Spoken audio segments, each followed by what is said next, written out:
नमस्कार दोस्तों, वाणी विनायकों के मंच से मैं आपका हार्दिक स्वागत और अभिनंदन करती हूँ। और आज की अपनी मोटिवेशनल थीम है कि संसार की समरस थली में धीरता धारण करो, चलते हुए निज इष्ट पर तुम संकटों से मत डरो, जीते हुए मृतक सम रह कर न केवल दिन भरो, बलवीर बनकर आप अपने विघ्न बाधाएं हरो, है ना। और सबसे पहले विद्या की दृष्टा देवी माँ शादी को नमन करते हुए हम हमारी क्लास का आरंभ करते हैं। इससे पहले साथियों हमारी क्लास हुई थी, उसमें हमने चर्चा की थी कि विशेषण कहते किसे हैं और विशेषण के भेद कितने कितने प्रकार के होते हैं। एक बार उस पर सूक्ष्म दृष्टि कर लेते हैं। सबसे पहले विशेषण संज्ञा या सर्वनाम की विशेषता बतलाने वाले शब्द क्या कहलाते हैं? विशेषण कहलाते हैं। और इसके भेद हमने पढ़े थे। जैसे उदाहरण के तौर पर मैं बताऊँ, काला घोड़ा जा रहा है तो काला क्या हो गया? विशेषण हो गया। नीला आकाश, तो नीला क्या हो गई? उसकी विशेषता हो गई।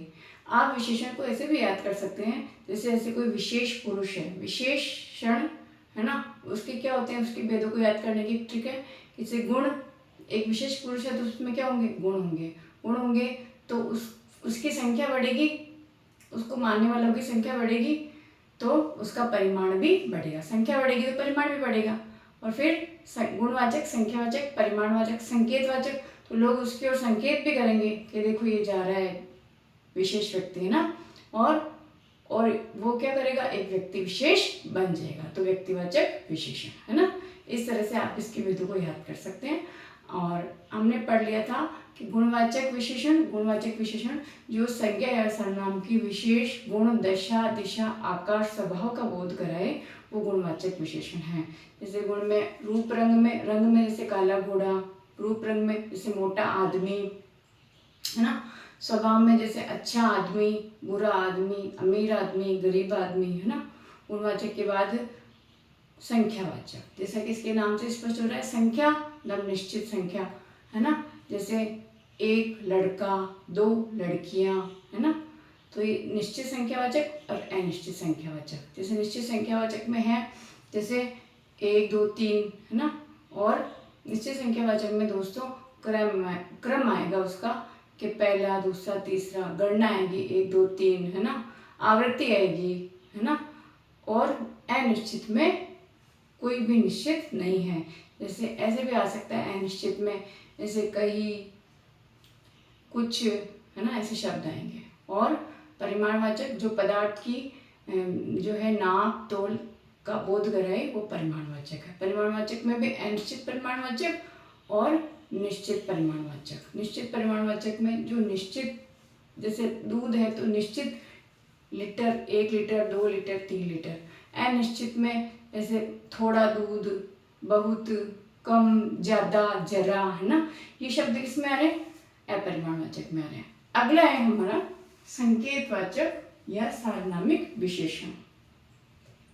संकेतवाचक या सार्वनामिक विशेषण वे विशेषण शब्द जो विशेषण के रूप में किसी संज्ञा या सर्वनाम की विशेषता बतलाते हैं, वो क्या कहलाते हैं? सार्वनामिक विशेषण कहलाते हैं।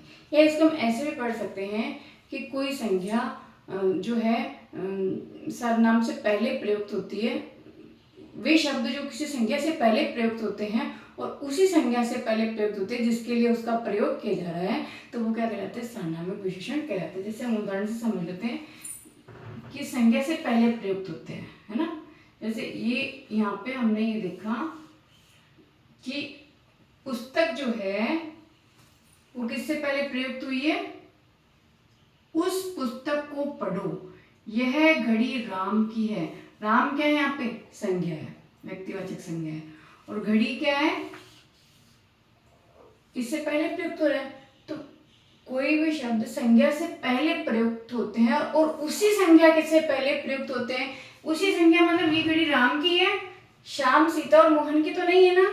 तो यह घड़ी राम से पहले प्रयुक्त हो रही है। यहाँ पे संज्ञा से पहले प्रयुक्त हो रहा है ये सर्वनाम, और उसी संज्ञा से पहले प्रयुक्त हो रहा है जिसके लिए उसका प्रयोग किया जा रहा है। जैसे मैं कहूं कि यह लड़की मेरी है, तो मेरी यह लड़की, तो यह लड़की पहले प्रयुक्त हो रहा है और मेरी बाद में प्रयुक्त है। या फिर यह, एक उदाहरण और लेते हैं हम यहाँ पे जगह नहीं, इसी से समझते हैं। यह घड़ी राम की है ना, तो राम यहाँ पे क्या हो गया, व्यक्तिवाचक संज्ञा हो गई। राम क्या एक व्यक्तिवाचक संज्ञा है।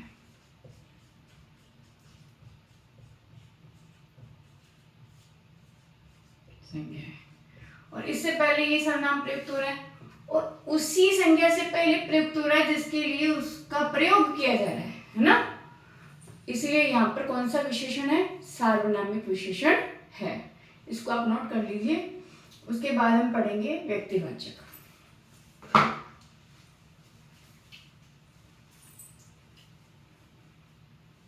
ठीक है दोस्तों, अब है हमारा व्यक्तिवाचक विशेषण।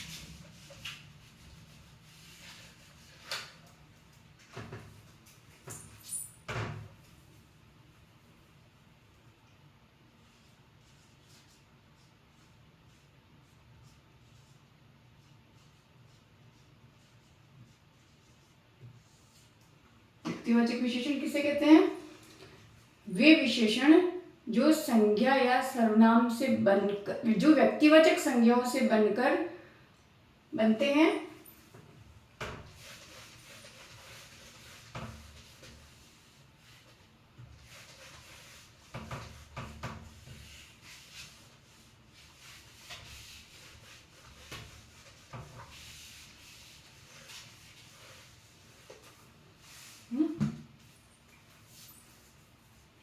वे विशेषण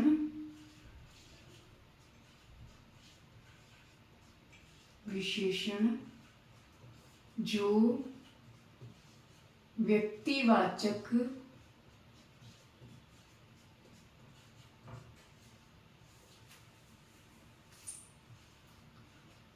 संज्ञा से बनकर अन्य संज्ञा या सर्वनाम का बोध कराए।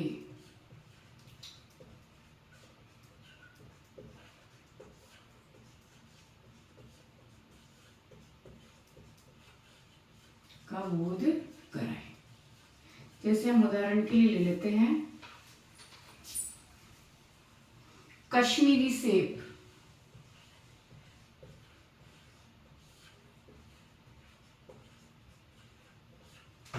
ये क्या है, स्थानवाचक। कश्मीर क्या हो गया, स्थानवाचक है ना। बनारसी साड़ी,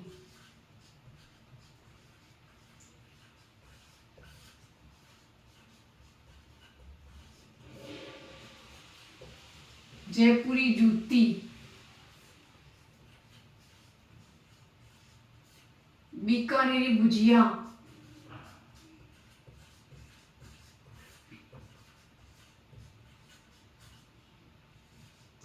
ये सभी क्या है दोस्तों, व्यक्तिवाचक विशेषण हैं।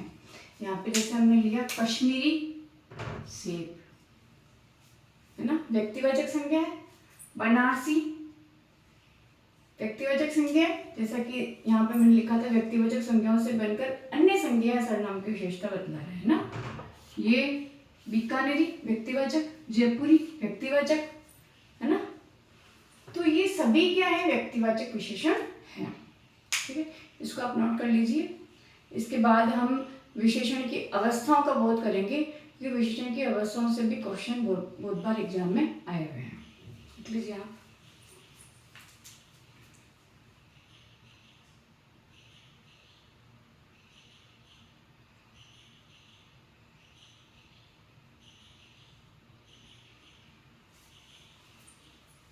अगला है हमारा विशेषण की अवस्थाएं।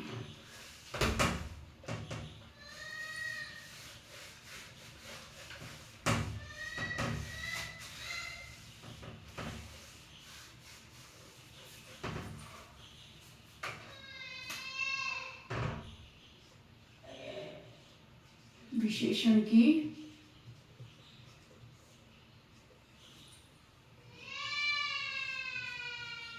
अवस्थाएं।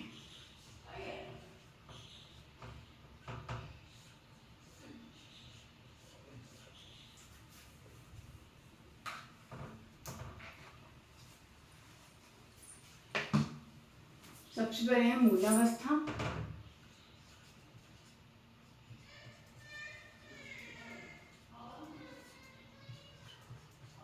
उत्तरावस्था और उत्तमावस्था, है ना।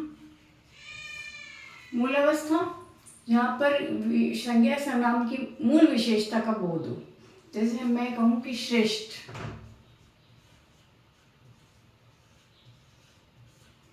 उत्तरावस्था मतलब जहाँ संज्ञा सर्वनाम की तुलनात्मक स्थिति का बोध हो, श्रेष्ठतर।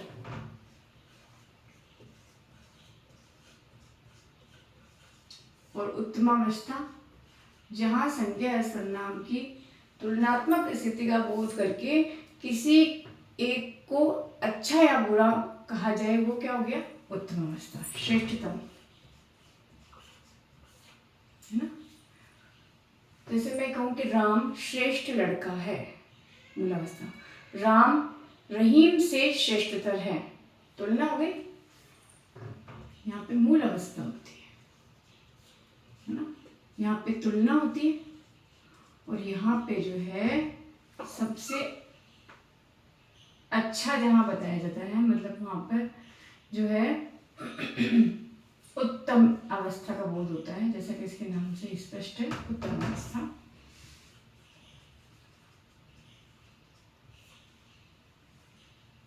ठीक है दोस्तों, तो मैं कहूं कि राम श्रेष्ठ लड़का है, मैं कहूं राम रहीम से श्रेष्ठ है, राम जो है सबसे, राम जो है रहीम और अन्य सबसे श्रेष्ठतम है। ऐसे हम लेंगे दोस्तों तीव्र, यहाँ पे आ जाएगा तीव्रतर, और यहाँ पे आ जाएगा तीव्रतम। अगला है उच्च, उच्चतर, उच्चतम। तो ये क्या है? विशेषण की अवस्थाएं हैं, इनसे भी बहुत बार एग्जाम में क्वेश्चन आया हुआ है, रीट में आया हुआ इससे क्वेश्चन, रीट एग्जाम में आया हुआ है। ठीक है, अगला है हमारा अवस्थाओं के बाद है कि एक जो क्वेश्चन का पैटर्न जो रहता है वो ये भी रहता है कि संज्ञा से कैसे विशेषण बनता है, सर्वनाम से कैसे विशेषण बनता है, अवयव से कैसे बनता है, और जो है क्रिया से कैसे विशेषण बनता है, इससे भी क्वेश्चन आते हैं। विशेषण का निर्माण कैसे होता है।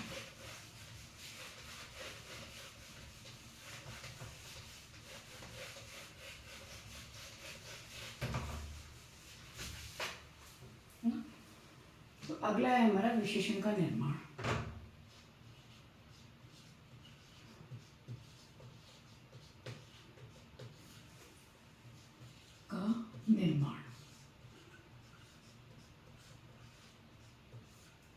ठीक है, विशेषण का जो निर्माण होता है वो संज्ञा से भी होता है, सर्वनाम से भी होता है, क्रिया से भी होता है, और अवयव से भी होता है। जैसे संज्ञा से कैसे विशेषण बनेगा, सर्वनाम से, अवयव से, और क्रिया से। संज्ञा, सर्वनाम, विशेषण और क्रिया।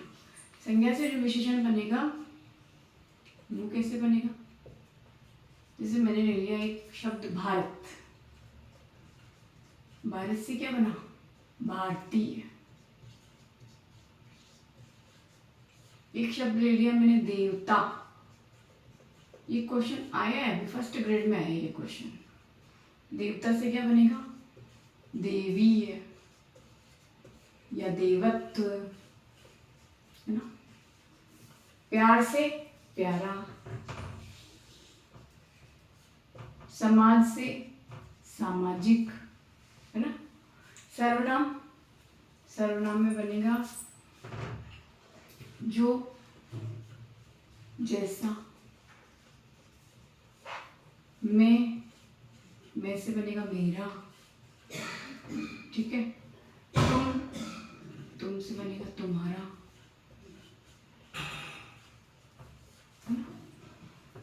अवयव, अवयव से कैसे बनेगा? अवयव का होगा आगे का अगला,